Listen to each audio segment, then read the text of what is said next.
Hello friends, good morning. সবাই কেমন আছো? দেখো সকাল সকাল ঘুম থেকে উঠে পড়েছি। সকাল সকাল ঘুম থেকে উঠে আগে ঘর ঝাড় দিতে শুরু করে দিয়েছি। দেখতে পাচ্ছ সম্পূর্ণ ঘরটাকে ঝাড় দিয়ে নেব। প্রচুর কাজ রয়েছে, এদিক সেদিক একটু করে ঝাড় ঝুড়টা দিয়ে নিই। মানে এত একটু আজকে সকাল সকালে উঠে পড়েছি, যাতে অনেক কাজ আছে, তো সেই জন্য জামা কাপড় কাচা আছে, তারপরে বাসন মাজা, মণি আছে, মণিকে খাওয়ানো লাগবে। তোমরা বাচ্চাকে কি বলো জানি না, আমরা বাচ্চাকে সবসময় মণিই বলি। হ্যাঁ, তো দেখো ঘরটা ঝাড় দিয়ে নিচ্ছি। ঘরটা ঝাড় দিতে একটু সময় লাগছে। ভাবছি কি আবার যে সকাল সকাল ঘুম থেকে উঠলে না আমার মাথাটা খুব মানে লাগে, একটু কাজটা খুব স্লো হচ্ছে। দেখো এই ঘরে তো দরজা বন্ধ, তো কেউ উঠেই নি, আমি তো উঠে পড়েছি। লাইটটাই জ্বালিয়ে নিয়ে ঘর ঝাড় দিচ্ছি। তো দেখো এইদিকে আবার তিনি দেওয়ালের সাথে কি এঁকে রেখে দিয়েছে। তো সম্পূর্ণ বারান্দাটা ঝাড় দিয়ে নিয়ে তো ঘর মর ঝাড় দেওয়া হয়ে গেলে একেবারে রেডি। তো তোমার দাদা সকালে উঠে বাজারে যাবে, বাজারে ঘরটা ঝাড় দিয়ে দিলাম। এবার পয়সাটা নিয়ে, যেহেতু ঘর না ঝাড় দিলে আমরা আবার ঘরের থেকে পয়সা বের করি না, তাই জন্য ঘরটা তাড়াতাড়ি করে ঝাড় দিয়ে দিলাম। সকালবেলা উঠে এই কাজটা সবার আগে করতে হয়। দেখো আমার পুচকিকে মা নিয়ে বসে আছে সকালবেলা। তো এই যে ঝাড় দিয়ে দিলাম, একটু সাইড করে রেখে দিলাম। তো এবার ও বাজারে যাবে, বাজার থেকে আস্তে আস্তে আমি ততক্ষণে মানে বাসন টাসন মেজে টেজে ঘর মর পরিষ্কার টরিষ্কার করে নিয়ে মেয়েকে খাইয়ে টাইয়ে রান্না করতে ঢুকে যাব। তো দেখো কলপাড়ের ওদিকে যাচ্ছি, একটু কলপাড়ে যাই, ব্রাশ টাশ করে একবারে মুখ টুক ধুয়ে ফ্রেশ হয়ে নেব। প্রচুর জামা কাপড় আছে। দেখো বাসন টাসন নিয়ে চলে এসেছি, দেখছো আগে বাসনগুলো নামিয়ে দিয়েছি কলপাড়ে, এতগুলো বাসন এবার মেজে নেব পটাপট। সবগুলো থালা ফ্রেশ করে নিয়ে তারপর বাসন মাজতে খুবই ভালো লাগে, তাছাড়া এরকমভাবে বাসন মাজতে ইচ্ছা করে না। মেয়েদের কাজই হচ্ছে বাসন মাজা আর রান্না করা, অনেকেই বলে। তো এখনকার মেয়েরা অনেকেই উন্নতি হয়ে গেছে, বাসন মাজা ছাড়াও নানান ধরনের কাজের সাথে যুক্ত হয়ে যাচ্ছে। তো এখনও বাসন মাজাটা মানে বউদেরই বাড়ির মাজতে হয় এমনটা কিন্তু আছেই। বাড়ির অন্য কেউ মাজলে হবে না, মানে বউদেরকে বাসন মাজা, রান্না করা, ঘর ঝাড় দেওয়া, মোছা, এগুলো তো আছেই। তো দেখো বাসন মাজার পর এবার আমরা হচ্ছে তোমার বাসনগুলো মাজছি আর ভাবছি যে এরপরে কী করবো মানে এরকম একটা ব্যাপার। তো আমার শাশুড়ি দেখো এদিকে আবার ঘর মুছে নিয়ে চলে আসলো।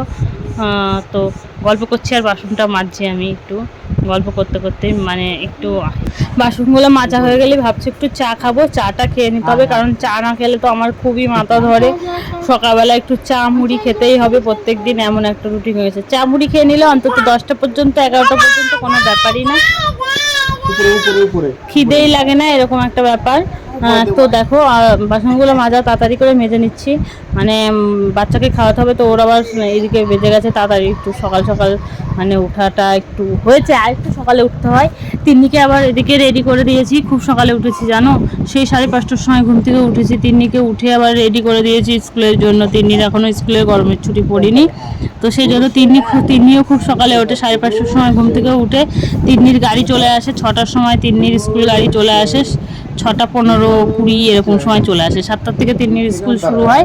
তো তিন্নিকে রেডি করে পুরো চুল টুল বেঁধে টেঁধে দিয়ে একেবারে টিফিন করে দিয়ে ওকে পাঠিয়ে টাঠিয়ে দিয়ে তারপরে এই যে ঘর ঝাড় দেওয়া, উঠোন ঝাড় দেওয়া, বাসন মাজা, অনেক ধরনের কাজ এসে, তাও যে আমার শাশুড়ি আছে হাতের সাথে একটু করে দেয় বলে তাই আমার বাচ্চা।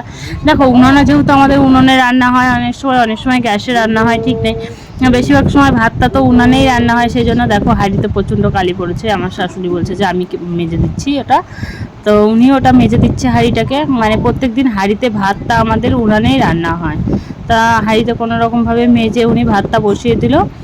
এদিকে ভাত হয়ে যাবে উনানে, আর এদিকে আমি চাটা করে এই চাটা সবাই মিলে খেয়ে নেবো। খেয়ে তারপরে তরকারি রান্না করে নেবো, ফ্রেশ ট্রেশ হয়ে নিয়ে তারপরে আমি কিছু রিলস বানাবো। রিলস বানিয়ে তোমাদেরকে দেওয়ার জন্য রিলস 2-1টা বানাই আমি। আমার বলতে পারো রিলসটা আমার খুবই শখ করে বানাতে, সবাই বানায়, তাই আমারই বানাতে ভালো লাগে, তাই বানাই। আমি হয়তো অতটা ভালো বানাতে পারি না, কিন্তু যতটা পারি ততটা বানাই। কিন্তু আমি তো সব ধরনের রিলস বানাতে পারি না, যেভাবে পারি সেভাবেই তোমাদেরকে দিই। তো দেখো রিলস আমি ওই 2-3টা করে দিই। এবার সংসারের কাজ করে বাচ্চা সামলায়, যদি হয় না, যদি না হয় তাহলে নাই, এরকম একটা ব্যাপার। আমি শখে শখতে করি। অনেকেই বলে যে টাকার জন্য এই সেই, কিন্তু না, আসলে আমি হচ্ছে শখে করি, আমার ভালো লাগে রিলস করতে, তাই আর ব্লগ করতে আমার ভালো লাগে। দেখো আস্তে আস্তে তোমাদের সাথে কথা বলতে বলতে আমার সবগুলা বাসনই ধোয়া হয়ে যাচ্ছে, মাজা তো কমপ্লিট হয়েই গেছে, ধোয়াটাও কমপ্লিট হয়ে যাচ্ছে। সেদিনকে তিনির বাবা একটু ছোলার ছাতু, মানে ছোলার ছাতু তো না, ছোলা নিয়ে এসেছিলো, বুঝতে পারলো, ভাজা ছোলা এখানে কিনতে পাওয়া যায়, ভাজা ছোলা নিয়ে এসেছিলো, সেই ছোলাগুলো একটু মিক্সচার করেছিলাম এই বড়টার মধ্যে দিয়ে, চুচাগুলো মানে ডলে ডলে উঠিয়ে হচ্ছে তোমার করে নিয়েছিলাম। দেখো নাইটিটা কোথায় বেঁধে নিয়েছি, পুরো লুঙ্গির মতো করে বেঁধে নিয়েছি। কি করব বলো, নাইটি তো নোংরা হয়ে যাবে নিচটা দিয়ে, তাই জন্য লুঙ্গির মতো করে বেঁধে নিয়েছি। একবারে জল টল সব ভরে নিলাম। দেখো সকালবেলার যত বাসি কাজ ঘর মর মুছে টুছে একবারে ভরে না, আর ব্রাশ করতে শুরু করে দিয়েছি। ব্রাশটা হলেই চা করতে চলে যাব। মুখে একটু ফেস ওয়াশটা নিয়ে নিলাম, কারণ আমি সকালবেলা উঠে একটু ভালো লাগে না এগুলো। এবার এইটাই করে একটু কাপড়টা ছেড়ে নেবো, কাপড়টা ছেড়ে রান্নাঘরে চলে যাব রান্না করতে। তো মুখ হাত পা ধুয়ে নিলাম, একটু ধুয়ে টুয়ে নিয়ে দেখতে পাচ্ছ ফ্রেশ হয়ে চলে যাব এখন রান্নাঘরে। তো রান্নাঘরে যে রান্নাটা করে দিলাম, আমাদের এই ব্লগটি এ পর্যন্তই ছিল আজকের ব্লগটি। তো নেক্সট ব্লগটি দেখার জন্য আমাদের এই ফেসবুক পেজটিকে ফলো করে দেবেন। তো আপনাদেরকে অনেক ধন্যবাদ, সবাই ভালো থাকবেন, সুস্থ থাকবেন।